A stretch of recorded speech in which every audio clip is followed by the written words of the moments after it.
Salam Aquarius, kita awali minggu ini dengan beberapa pertanyaan tanya jawab akuatik lagi ya, seperti biasa ya. Dan untuk mempersingkat waktu ya, baiknya kita langsung aja masuk ke pertanyaan pertama.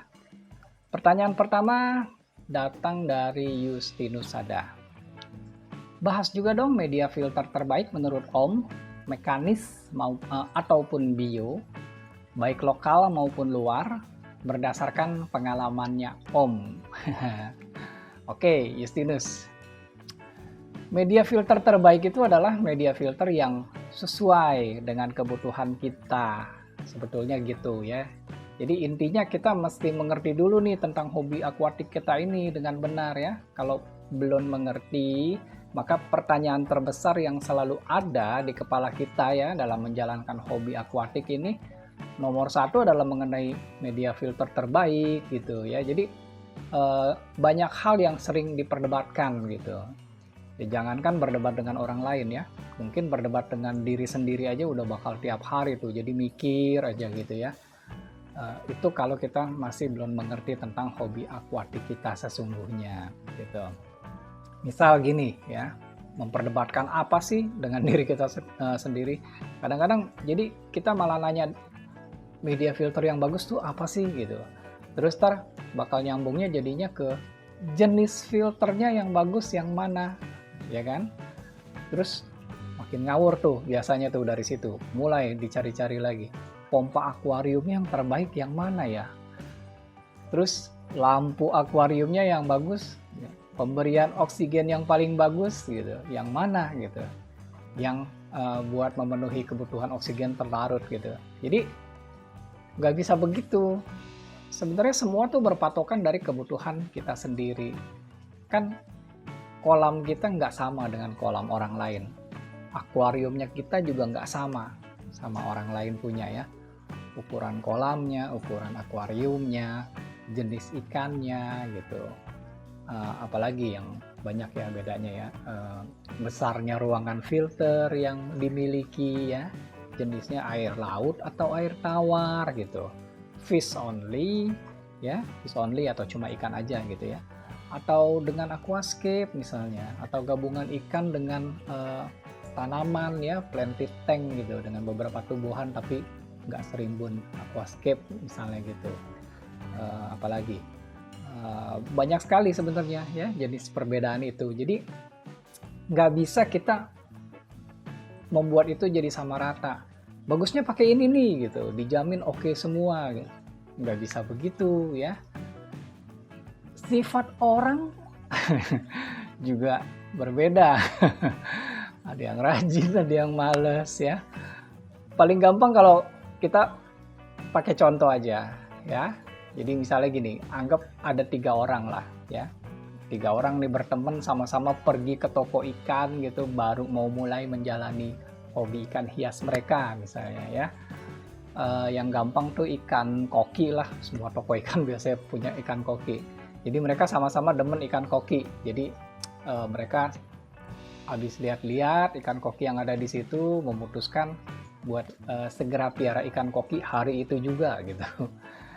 Terus bertanya nih ketiga orang ini nih ke pemilik toko. Nah, sebenarnya waktu pas lagi pilih akuarium, di sini aja udah ada perbedaan kebutuhan tuh ya sebenarnya.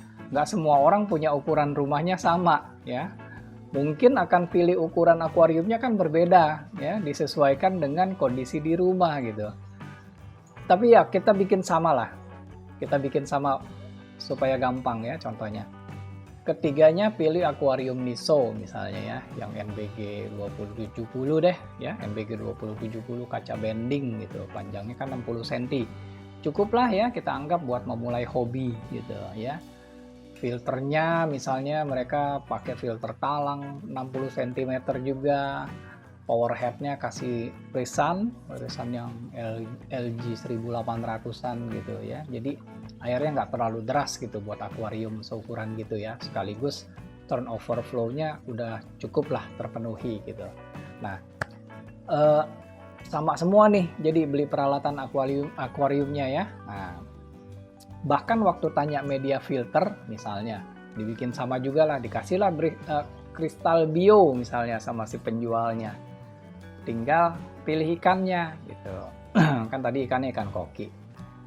Anggap ikan kokinya juga sama semua lah, ukurannya 10 cm deh gitu ya. Nah, penjual pasti biasanya kasih informasi gitu, kalau piara ikan koki itu sebaiknya jangan banyak-banyak gitu. Kalau mau ideal 2 atau 3 aja lah gitu buat ukuran akuarium segitu ya. Tapi biasanya kan orang sering langgar aturan gitu, apalagi lagi demen-demennya. Jadi si A mungkin dia beli 5 ekor ya karena duitnya mentok gitu misalnya cuman cukup buat beli 5 ekor gitu ya. Si B mungkin beli 10 ekor gitu, si C ya beli 15 lah biar gampang ya, 5, 10, 15. Seminggu pertama si A waktu pelihara ikan koki di rumah ya mungkin masih baik-baik aja. Jadi kristal bionya mampu handle 5 ikan ya, 5 ikan koki tadi dengan baik. Si B karena jumlah ikannya lebih banyak, 10 ekor, berarti kan kasih makan ikannya juga pasti lebih banyak ya, 2 kalinya daripada si A gitu yang cuman punya 5 ekor gitu ya. Nah, seminggu pertama ini udah kelihatan nih beberapa ikannya nih mulai ada yang merah-merah di badan sama di sirip-siripnya. Nah, si C yang punya ikan paling banyak 15 ekor tadi, waduh, harusnya jauh lebih parah. Tapi mungkin karena dia rajin ikan sebanyak itu ya di akuarium 60 cm gitu. Jadi begitu dia lihat 2 hari airnya rada keruh nih, dia water change 50%. Tiap 2 hari dia ganti lagi airnya 50% gitu. Jadi ikannya seminggu pertama baik-baik aja semuanya gitu. Nggak ada yang sakit, nggak ada yang merah-merah. Nah, kalau dilanjutin masuk minggu kedua, nah si B itu yang tadinya udah mulai merah-merah, udah mulai banyak yang mati nih ikannya nih. Si C mungkin mulai males sama hobi akuatiknya. Soalnya repot ya, dia merasa repot tiap 2 hari ganti air 50% gitu. Yang anteng ya si A. Padahal semuanya kan pakai kristal bio dengan jumlah yang sama. Nah, kalau kita bilang di sini kristal bionya bagus apa jelek? Ya, by the way misalnya ya, by the way tiba-tiba ada D. Ada D nih yang pakai akuarium filter sama kristal bionya sama gitu. Tapi dia piaranya bukan ikan koki, pakainya planted tank lah ya. Banyak tanaman tapi bukan aquascape, planted tank. Jadi akuarium dengan berbagai macam tanaman akuatik, pakai ikannya misalnya neon tetra. Padahal speknya sama persis. Akuariumnya sama persis, Niso 60 cm, Risan LG 1800, kristal bio juga, pakai filter talang. Itu pasti bagus-bagus aja. D puas banget sama kristal bionya. Menurut dia ini bagus, mampu handle kebutuhan di hobinya dia gitu. Jadi banyak faktor yang harus kita mengerti daripada sekedar memilih media bio gitu yang terbaik. Anggaplah misalnya mereka konsultasi sama yang punya toko gitu. Terus yang punya toko pinter karena dia pengen jualan, dia bilang ganti aja pakai Lotus Root Bacteria House 3 ya. Buat filter talang segitu, 1 box cukup lah katanya. Itu harganya mahal banget gitu. Begitu lihat misalnya harga Lotus Root 1 box itu mungkin sekitar 3.790.000 tuh kalau di Shopee gitu ya, di online. Kemungkinan besar juga nggak diganti. Keterbatasan budget gitu ya mungkin ya. Jadi kan mikir dia gitu. Mahal juga ya hobi ginian. Jadi baiknya gimana gitu. Nah itulah, disesuaikanlah dengan kebutuhan dan kemampuan diri kita sendiri. Itu yang terbaik ya. Sementara pakai yang ini segini gitu, cukup piara ikannya segini gitu. Ya udah, segitulah. Itulah pilihan terbaik yang bisa dilakukan saat itu gitu. Someday misalnya ada rezeki mau di-upgrade, ya silahkan lakukan upgrade sesuai kebutuhan. Misalnya mau nambah ikan, perlu upgrade apa nih? Media filter. Tapi ukuran akuariumnya nggak di-upgrade.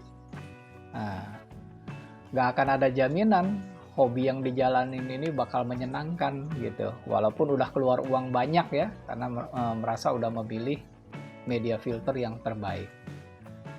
Tapi semuanya nggak bisa memenuhi kebutuhan kita gitu. Jadi yang baik adalah dipahami. Saya kasih konsep dasarnya aja ya, biar mudah dipahami ya. Kebutuhan media filter itu yang paling utama sebetulnya adalah kita memelihara bakteri nitrifikasi agar bisa menguraikan amonia dan nitrit menjadi nitrat, ya kan? Jadi kita mesti memelihara AOB dan NOB gitu ya. AOB itu adalah ammonia oxidizing bacteria atau bakteri pengoksidasi amonia, dan NOB itu adalah nitrate oxidizing bacteria, artinya bakteri pengoksidasi nitrit. Nah, bisa lihat nggak di sini? Ada dua kata kunci, satu ya kata kuncinya, oksidasi, sama-sama mengoksidasi. Itu artinya oksidasi adalah proses yang membutuhkan oksigen. Jadi media filter yang paling bagus untuk memelihara bakteri AOB dan bakteri NOB adalah media yang paling banyak mengandung unsur oksigennya. Maka media filter tersebut adalah media dinamis, yaitu Kaltness dengan metode MBBR, bergerak terus. Jadi ya, Kaltness yang bergerak terus-menerus gitu. Jadi prioritasnya adalah media dinamis dulu, baru media statis ya. Tapi ada kalanya metode ini nggak bisa diterapkan. Saya biasanya menentukannya tuh begini. Kalau punya ruang media filter cukup besar, maka prioritas terbaik adalah Kaltness dengan MBBR. Misalnya di kolam-kolam koi ya. Biasanya kan chamber filternya kan ukurannya gede-gede tuh ya. Nah, lalu punya jumlah chambernya yang cukup banyak pula gitu. Itu pasti saya prioritasin Kaltness MBBR dulu. Misal punya 4 chamber ya. Chamber pertama kan mekanis ya. Kedua tuh udah pasti Kaltness MBBR. Ketiga baru deh tuh kasih aja biomedia yang statis ya, bukan yang dinamis. Nah, keempat ya return ya kan. Sekalian kalau di 4 ini boleh dikasih lampu UV ya, boleh polishing lagi sedikit ya, bisa pakai mekanis lagi, bisa pakai sedikit biomedia statis lagi. Atau kadang-kadang saya kasih ganggang pakai lampu celep ya, tanaman ganggang gitu kayak hornwort gitu buat bantu serap-serap nitrat gitu. Itu kalau 4 chamber. Kalau 5 chamber ya berarti chamber 2 sama chamber 3-nya Kaltness MBBR, sisanya sama ya. Kalau bukan kolam koi ya, kalau akuariumnya besar gitu. Tadi kan contohnya kolam. Biasanya kan pakainya sun filter ya. Sun filter kan biasanya juga besar gitu dan banyak chambernya ya. Misal kayak waktu itu tuh saya waktu pas lagi masih handle akuariumnya Pak Luki Hakim gitu. Itu 3 chambernya saya kasih Kaltness MBBR semua. Jadi prioritas selalu Kaltness MBBR. Setelah Kaltnessnya terpenuhi ya terserah deh. Chamber berikutnya mau polishing pakai biomedia statis ya nggak masalah gitu. Jadi jangan semuanya pakai media statis semua gitu. Mending rajin nanti bersihin chamber filternya ya kan. Clogging apa enggak kan di bagian bawahnya juga belum tentu kita nggak tahu gitu maksudnya ya. Kecuali chamber filternya kecil. Kalau ruang chamber filternya kecil ya susah kan kalau kita bikin reaktor Kaltness MBBR ya. Nggak muat banyak juga gitu. Ya udah pakai deh media statis gitu. Lalu kalau semuanya chamber tuh dipakein Kaltness MBBR semua gimana? Boleh nggak? Ya sebetulnya jauh lebih bagus ya. Tapi kita nggak bisa juga sih lakukan kayak gitu. Karena Kaltness tuh nggak bisa bikin airnya bening. Tapi Kaltness cuma bisa bikin airnya sehat. Pasti sehat. Pasti jauh lebih sehat daripada media statis ya. Tapi kalau bikin bening, Kaltness nggak bisa. Jadi media statis bisa, Kaltness nggak bisa. Jadi kita tetap perlu polishing gitu ya, bilangnya polishing supaya airnya jadi bening gitu. Jadi perlu kombinasi keduanya. Intinya kita nggak bisa bilang bahwa ada satu media tunggal yang sempurna untuk semua situasi gitu. Pilihan ideal itu tergantung ruangnya, ya, stockingnya, jumlahnya gitu ya, jenis sistemnya, dan bagaimana perawatan yang dilakukan gitu. Nggak ada media terbaik. Apakah itu media bio ya atau media mekanis gitu. Bahkan filter biofoam ya, filter biofoam tuh yang cuman pakai busa spong gitu ya, jadi media terbaik juga pada saat kita membesarkan baby burayak ikan yang baru lahir. Dalam kondisi begitu kita nggak bisa pakai Neomedia, Mayen Rugby gitu, dan media-media premium gitu, karena butuh pompa filter yang bakal membahayakan para baby ikan, ya kan? Jadi media filter yang terbaik adalah bagaimana kita memilih sesuatu agar sesuai dengan kebutuhan dan kondisi kita. Gitu. Ya, Justinus. Sorry ya kalau ini mengecewakan, tapi saya bicara sesuai fakta. Oke ya, Justinus ya. Oke ya. Sekarang kita lanjut ke pertanyaan nomor 2 ya. Dari Aska Muhammad. Kau mau tanya, apakah pernah pakai produk AOG ya, Art of Grooming, General Tonic dan Safe? Apakah benar efektif untuk ikan cupang? Kira-kira apa kandungan di dalamnya ya? Oke, Aska ya. Satu hal yang sering saya nggak suka dari produk lokal ya, gitu ya begini gitu, nggak transparan. Mereka nggak mau gitu nyebutin kandungan bahan aktifnya apa ya, alasannya formulanya rahasia lah. Padahal kita butuh informasi terbuka tentang kandungan bahan aktif ya, agar kita bisa tahu kalau produk ini beneran bagus atau bisa berbahaya gitu. Mengingat seperti yang pernah saya bilang di video sebelumnya ya, di produk lokal akuatik gitu kan, saya bilang di situ banyak UMKM ya di sini ya, dan banyak orang-orang bisa DIY, do it yourself gitu, bikin sendiri deh tuh tonik-tonik atau obat-obatan ya, atau penetral air gitu. Mereka bisa lihat-lihat dari internet lalu kasih kemasan super ampuh gitu dan lain-lain, tanpa mereka mau pikirin apa benar produknya udah cocok atau enggak sama orang lain ya. Yang penting laku, udah terjual. Bahkan bikin website resminya aja nggak mau gitu. Yang dikencerin tuh selalu akun marketing aja ya. Semua usaha dicurahkan buat penjualan.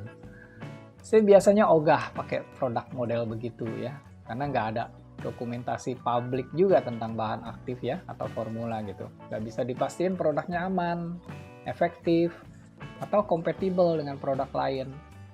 Dalam hobi kita kan kadang kita bisa pakai beberapa kombinasi produk gitu. Kalau nggak kompatibel malah bisa bikin masalah gitu nantinya, ya kan? Nah, klaim bisa ini itu sih menurut saya udah umum ya digunakan sebagai jargon pemasaran gitu, tanpa bukti ilmiah yang kuat gitu. Jadi tadi Aska ada nanya ke saya, apakah pernah pakai produk AOG gitu? Enggak ya, saya nggak suka pakai produk-produk yang tertutup begitu. Jadi buat saya itu produk nggak jelas. Anyway, produknya lebih dikhususkan buat ikan cupang kan ya. Dan saya pernah jadi breeder ikan cupang juga sekitar 2017 ya. Tahun-tahun itu cupang bener-bener naik daun deh, mahal harganya ya, sampai kita tuh bisa bener-bener kaya ya, jualan kirim-kirim ke luar negeri lewat JBG Transhippernya Pak Joti ya dulu ya, Pak Joti Atmajaya. Dulu lokasinya masih di Sunter Kirana tuh ya, kalau sekarang kayaknya udah berubah gitu. Itu bener-bener untung banget deh saat itu main kirim-kirim cupang ke luar negeri gitu. Tapi pegangan saya waktu main cupang itu cuma 4 macam. Jadi cuma daun ketapang, garam ikan. Terus obat-obatannya kalau perlu ya pakainya methylene blue sama acrylflavin plus gitu. Piara cupang paling gampang soalnya gitu. Jadi kalau Aska nanya kandungannya apa ya, dan karena nggak ada info sedikit pun dari mereka, kita bisa coba lacak dari faedahnya aja, manfaatnya aja. Nah ini di akun resmi Instagramnya mereka ya, karena nggak ada website resmi, cuman ada Instagram doang ya, kita bisa scroll cari produk General Tonic. Ini katanya bisa meningkatkan stamina, mengatasi jamur, white spot sama busuk sirip ya. Berarti kan Vinroot ya. Nah, dari sini kita bisa tahu nih yang bisa begini ya. Paling kan ekstrak daun ketapang ya, methylene blue, acriflavin gitu. Ya, persis lah 4 pegangan yang saya lakukan dulu gitu. Cuma ini di mix saja, di mix langsung jadi satu produk gitu. Jadi menurut saya pribadi ya nggak ada yang spesial dari produk General Tonicnya gitu, yang ini ya. Sekarang coba kita lihat produk kedua ya, yang Aska tanyain, itu AOG Safe.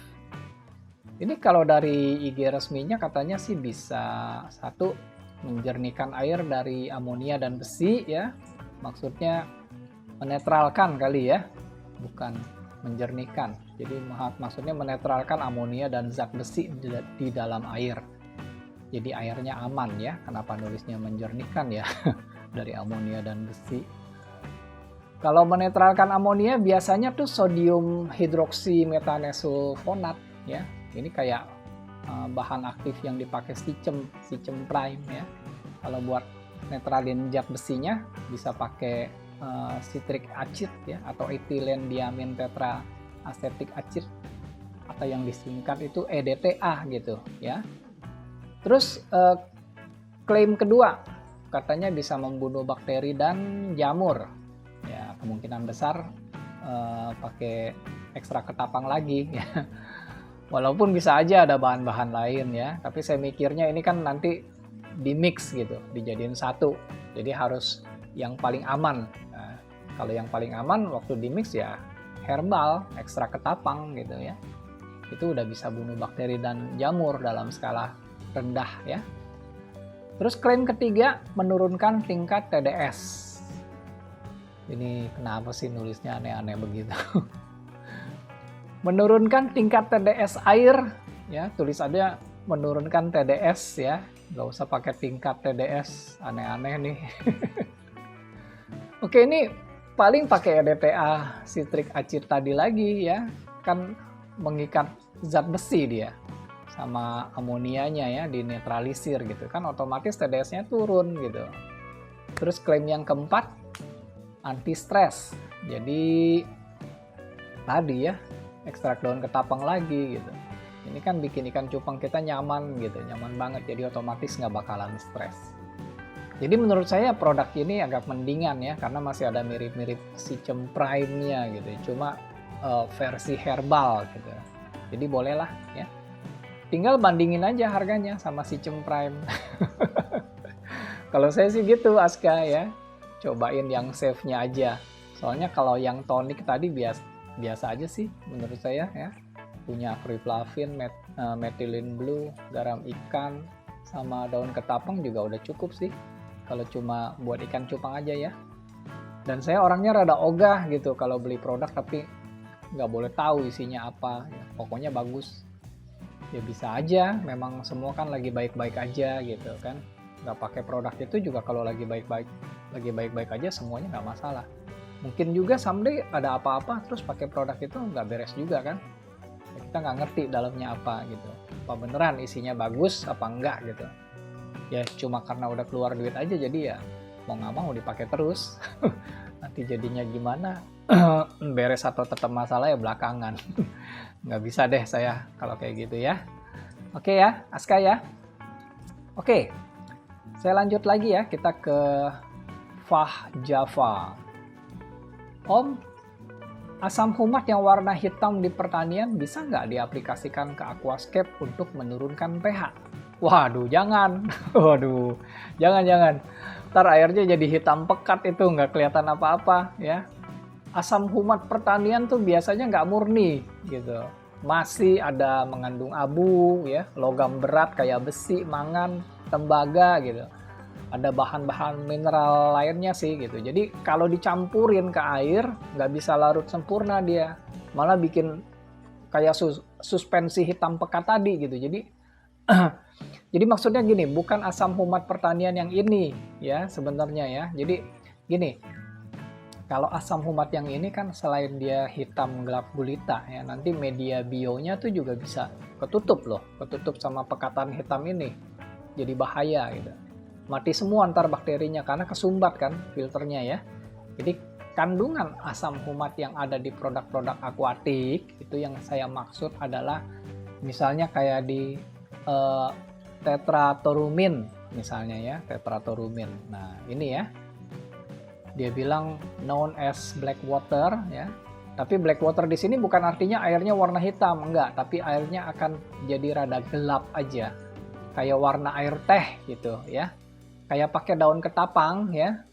Nah, di sini kita bisa lihat dia ada sebutin peat extract. Jadi berasal dari sari ekstraknya peat moss ya, lumut gambut. Karena lumut gambut itu mengandung asam humat. Lalu di sini dia juga bilang natural tannins and humic acid support fish well-being and resilience. Ini jelas-jelasan ya, dia bilang humic acids gitu ya. Yang kalau diterjemahkan dalam bahasa Indonesia humic acids itu kan asam humat gitu. Tapi asam humatnya sudah melalui proses pemurnian, penyaringan tingkat tinggi gitu. Jadi nggak bakal bikin air jadi hitam pekat gitu atau malah berbahaya lah nanti buat akuariumnya ya. Jadi jelas ya, jangan coba-coba pakai asam humat pertanian, bisa kacau nanti semuanya. Oke ya. Oke, saya rasa cukup sekian ya dari pertemuan hari ini. Semoga video selanjutnya bisa cepat ya saya rilis biar pertanyaan-pertanyaan yang belum dijawab bisa segera keluar di video-video selanjutnya.